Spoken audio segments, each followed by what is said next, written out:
After spending 12 years at the helm of my dad's business, I finally built it up to be worth $75 million. At a family dinner, my father smiled and casually said, "Your brother is going to run the company now." My heart sank, but I kept my cool and smiled back. The next morning at work, everything shifted. I still remember that look on his face, his hand resting on my brother's shoulder as if he'd already decided long ago that he would take charge. My dad had started Stone & Company when I was just a kid, a small logistics company that barely made ends meet in its early days. I watched him struggle through long nights, missing family vacations, always chasing the next contract. When I turned 24 and graduated from business school, he finally let me join the team, although I had to fight for that chance. And I didn't just join. I transformed Stone & Company from a struggling regional firm into a national force. I expanded operations, landed multi-million-dollar contracts, and integrated new technology so that our company, once nearly bankrupt, now boasted a $75 million valuation. Yet, in that moment, nothing seemed to matter because my dad had already decided that my brother, Kevin, would take over instead of me. Around the dinner table, a quiet ripple of approval spread as people congratulated Kevin.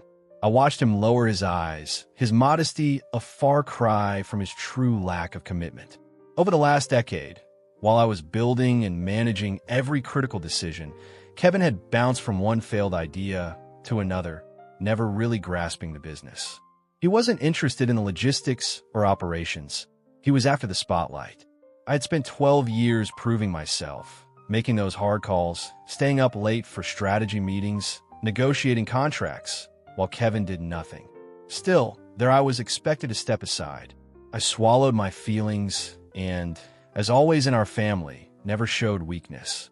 I lifted my wine glass and gave Kevin a controlled smile as I toasted him, all while my mom shot me a look that said she understood, even if she never interfered like my dad did.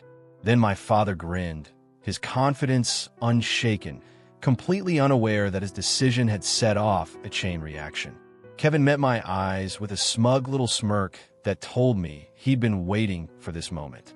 He had carefully positioned himself as the ideal son who'd finally found his calling. In my dad's eyes, tradition ruled. A son was meant to inherit the business, while a daughter's hard work was just seen as temporary, a footnote. What they hadn't counted on was that I had spent 12 years not only building a company, but also locking in my control over it. And by the next morning, they were about to find out exactly what that meant. That night, sleep evaded me. I replayed every sacrifice I'd made for Stone & Company. The late nights, the birthdays missed, the relationships that crumbled under the pressure of my ambition. I'd given everything to the company, and now they expected me to simply step aside? They had clearly underestimated me. At 3 a.m., I was in my home office, fingers flying over the keyboard as I reviewed every contract, share allocation, and executive agreement. I knew the ins and outs of the business better than anyone. Kevin assumed his transition would be smooth, that within a week, his name would be on the office door.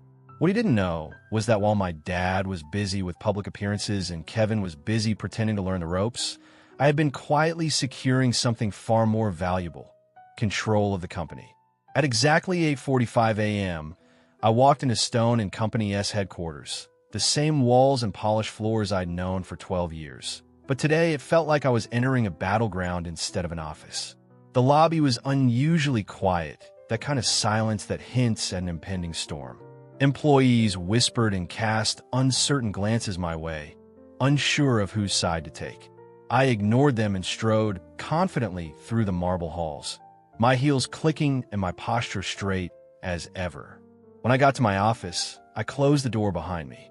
I had precisely 15 minutes before my dad and Kevin would show up, expecting to assume their new roles as CEO and heir. Those 15 minutes were all I needed to dismantle their plans. I sat at my desk, took a deep breath, and powered up my computer.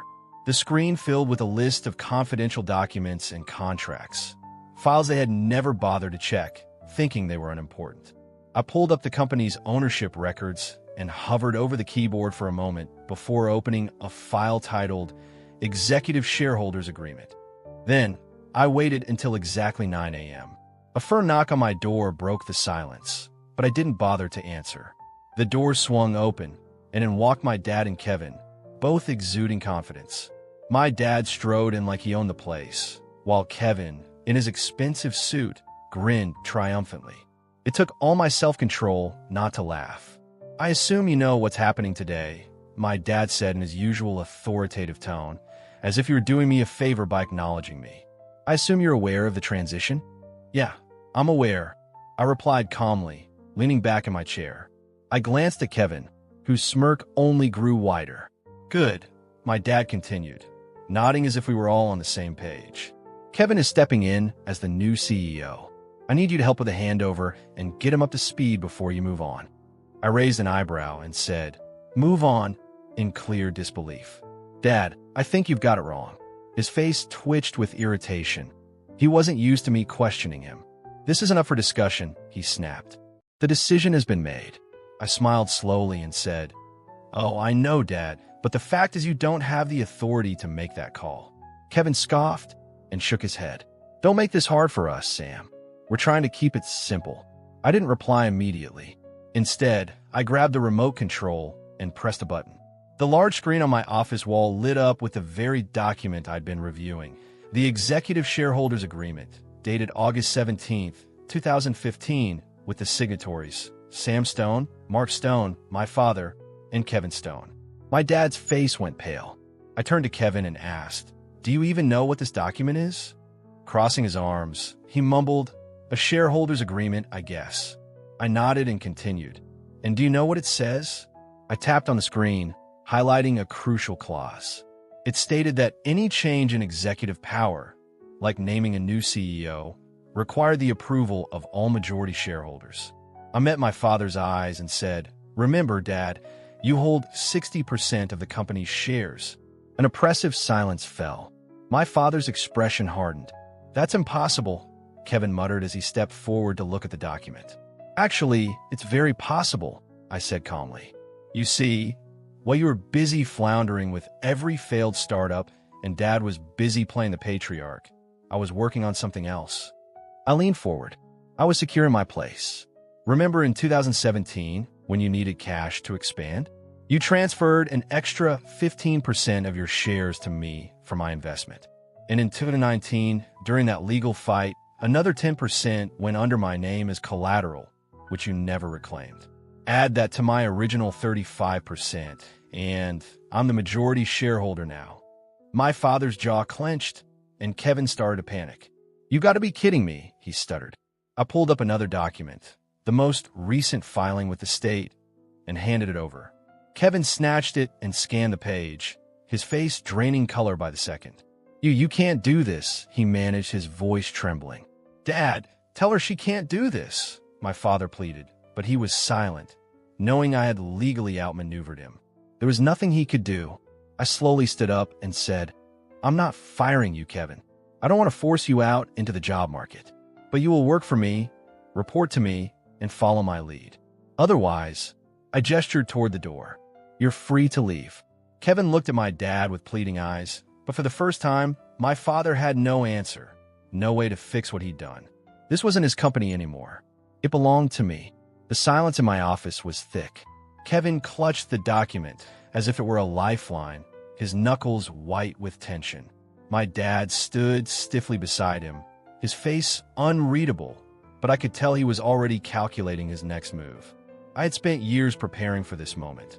Not because I expected a betrayal, but because I'd learned never to count on loyalty when power was at stake. For the first time ever, my father looked at me as if he didn't recognize me. Maybe he never had. "That's it," Kevin finally said bitterly. "You're just taking everything." I let out a humorless laugh and repeated, "Taking everything." I moved closer and said, "I built this company from nothing. Every contract, every expansion, every innovation happened because I kept it alive while you were busy failing. I'm not stealing anything. I'm just keeping what's already mine." Kevin's face twisted in anger, but he had no response. Deep down, he knew I was right. And so did my dad, who had always believed that family blood should decide the future of the business. He'd assumed his son would naturally take over what was really mine, but he had underestimated me. and now he was paying for it. My dad finally broke the silence. "You're making a mistake, Sam," he said, his voice calm but strained. "A family should stick together. Do you really want to burn this bridge?" I met his gaze steadily. "Dad, you burned that bridge the moment you decided without me," I replied slowly. "This business is bigger than any one person. We could have worked out a solution." I tilted my head as if considering his words. "All right, then I'm offering both of you a choice," I said. I looked first at Kevin. "You can stay with the company, but you won't be CEO.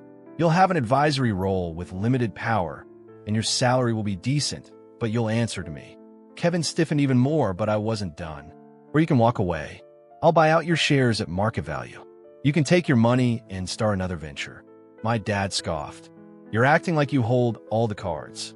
I smiled and let a heavy silence follow my words, making sure everyone felt what it was like to be powerless.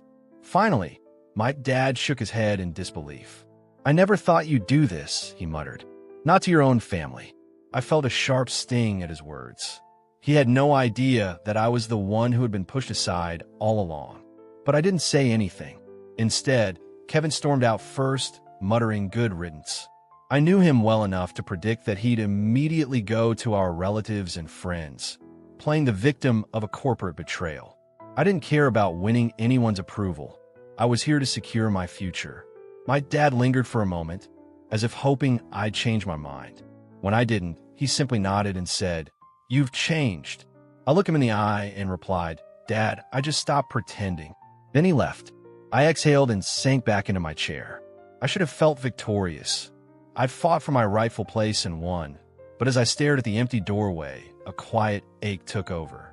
A part of me had always craved my dad's approval, a desperate hope that if I proved myself enough, he would finally see me for who I am.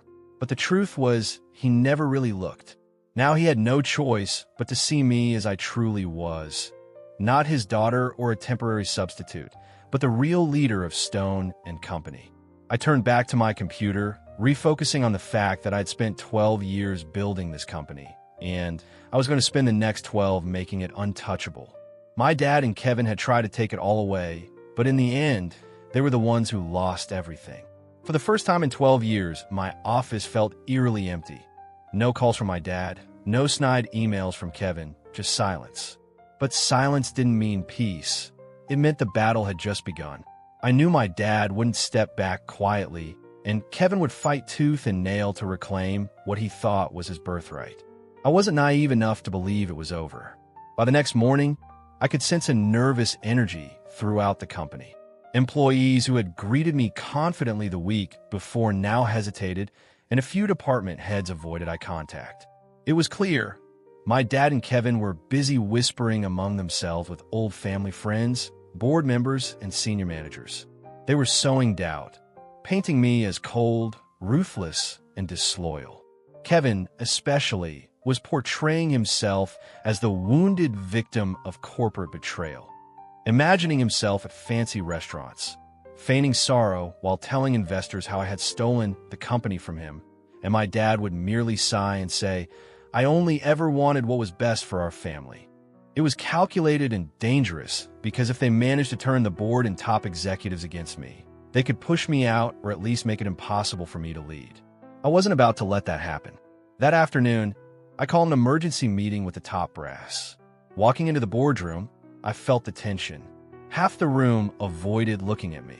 The other half stared as if waiting for me to slip up. I took my seat at the head of the table without wasting a moment. "I know there have been hushed conversations over drinks," I said evenly, scanning the room and pausing long enough at each face to make them squirm. "I also know some of you wonder if my leadership is sustainable." A few shifted uncomfortably, but no one spoke up. I tapped my fingers on the table and continued. "Let's set the record straight." I pulled up a presentation on the screen behind me. Charts, numbers, and facts. Under my leadership, Stone and Company has grown from a struggling regional firm to a $75 million industry leader over the past 5 years. We've seen a 300% jump in revenue and expanded into 6 new markets. I turned to our CFO, Mark, and asked, "Can anyone point to a single financial indicator that suggests the company is in trouble?" Mark hesitated, then shook his head. In fact, projections show another 20% growth next quarter. I nodded. Let's be honest, I said, leaning forward. My dad and Kevin aren't upset because the company is failing. They're upset because they expected me to step aside and hand over control to Kevin, regardless of his qualifications or our results. The room was tense. I also know some of you have been contacted in the last 24 hours, offered incentives to push for my resignation. If anyone here would like to confess those conversations, now's the time. A few people squirmed. After a long pause, one of the senior executives admitted that my dad had been considering an appeal to the board. I nodded, unsurprised, and asked, "Did he offer anything in return for your support?" After another pause and a slow nod from that executive, I exhaled and stood up. "My dad built this company," I said, "and I'm not denying that. But I took it further than he ever could. I won't let him manipulate the company from the sidelines." I lowered my voice, controlled and dangerous. "If you want to fight, he'll get one." I gathered my papers, looked each executive in the eye, and asked, "Does anyone here really think my dad and Kevin deserve control of Stone & Company? Now is your chance to speak up." Silence filled the room. "Good," I said, then turned and walked out, head held high. This wasn't just about keeping control. It was about making sure no one ever thought they could take it from me again. That evening, I made a decisive call. Not to a board member or investor, but to the media. By morning, every major business outlet was running the headline. Power shift at Stone & Company. Samantha Stone outmaneuvers family in boardroom battle. I had made my move, and now it was their turn to react. The day after the story broke, my inbox exploded with emails, missed calls, and messages from journalists, investors, and board members. Some supported me, some were cautious, but nearly everyone asked the same thing. Is it true? I let them wait, knowing exactly how my dad played the game. He had spent decades perfecting his public image and reputation, and if he couldn't beat me in the boardroom, he would try to undermine me in public. That was exactly what he attempted by noon, when the first counterattack came, a carefully crafted press release filled with lies. It claimed Stone & Company has always been a family-run business. We're saddened by recent changes, but remain committed to our core values. Leadership transitions are inevitable, and we hope to make the process smooth. It was subtle but clear. I was reckless, unstable, not a team player. I wasn't surprised, but I was furious. I sat in my office watching the news as industry analysts debated whether my aggressive takeover would hurt the company in the long run, and if I could recover from this PR storm. They discussed me as if I wasn't already planning my next move, because if my dad and Kevin wanted a public war, I was ready to give them one. I didn't issue a statement or hold a press conference. Instead, I made one more phone call to an old friend in investigative journalism. "I've got something for you," I said, "but you need to move fast." Within an hour, I sent over a trove of documents, emails, financial reports, internal records, proving that under my dad's leadership, Stone & Company had been involved in some pretty shady business practices for years. Practices I've been quietly cleaning up while everyone else slept. The story broke within 24 hours, revealing hidden debts and financial cover-ups from the old days. The article was brutal. It praised my efforts to fix the company's finances, slammed my dad's mismanagement in the past, and made it clear that I was the reason Stone & Company survived. Just like that, the narrative shifted. The board stopped doubting me, investors grew more confident, and my dad had nowhere to hide. 2 days later, my dad finally called. I let the phone ring 3 times before answering. "Sam," he said, his voice tight, "we need to talk." I leaned back in my chair. "Talk?" I asked. After a long pause, he sighed. "You didn't have to do all this." I let out a small laugh. "Neither did you," I replied. "This company was meant to be our legacy, for both of us. If you wanted me to protect that legacy, you should have trusted me instead of trying to take it away." Another long silence followed. Then he asked, almost reluctantly, "So what happens now?" I exhaled slowly and said, "Now, I've made sure no one can ever touch this company again. The war is over. You lost, Kevin vanished, and I won." But as I sat in my office, staring out over the city skyline, I felt no satisfaction, no triumph, just a deep emptiness. I'd spent 12 years fighting for Stone and Company, building it, protecting it, making it stronger than ever, and now the victory felt heavier than I expected because, along the way, I'd lost my family. The next day, I walked into the office as if nothing had changed, yet everyone knew the truth. The whispers had stopped, and the doubts faded away. I was no longer just Samantha Stone, the CEO. I was Samantha Stone, the woman who had outsmarted her own father and brother and come out on top. Some respected me, some feared me, and some still waited for me to slip up, but I let them wait. At noon, my dad and I met in the conference room for what would be our final discussion. He looked tired and older, as if the weight of everything had finally caught up with him. I waited for him to speak first. When he did, his voice was softer than I'd ever heard. "I'm retiring," he said simply, effective immediately. I didn't react. I'd expected it. "I'll sell my remaining shares," he continued, "and keep a small stake as an investor, but I won't be involved anymore." I studied him carefully, and I saw Kevin's jaw tighten. "He's gone," my dad admitted, took the buyout. "He won't be coming back." A part of me had known it would end like this. Kevin had never been strong enough to fight his own battles. When it was clear he had lost, he did what he always did. He ran. Hearing it still made something inside me ache. Not regret, not guilt, just the finality of it all. I nodded in understanding. My dad exhaled and rubbed his temple like he had a headache. Then, after a long pause, he said something I never expected. "I underestimated you." It wasn't an apology, but it was the closest thing I'd ever get, and oddly enough, I didn't need it. A month later, Stone and Company looked nothing like it had before. The old board members who had sided with my dad and Kevin were gone, replaced by executives who believed in my leadership. The company had always been strong under my guidance, but now it was truly mine. With that control came a new vision. I introduced changes my dad had always rejected, modernized systems he called unnecessary, and expanded into industries he'd been too cautious to try. Within 6 months, profits soared. Within a year, we had crossed the $100 million mark. For the first time, I wasn't just fighting to prove myself. I was building something that no one could ever take away. A year after everything, I met my dad for dinner. It was our first time speaking since his retirement. He looked different, quieter, almost accepting. "I read about the latest deal you closed," he said over his drink. "That was a smart move." I smirked a little. For a moment, I saw a hint of a smile on his face, and there was no tension between us. No more war to fight.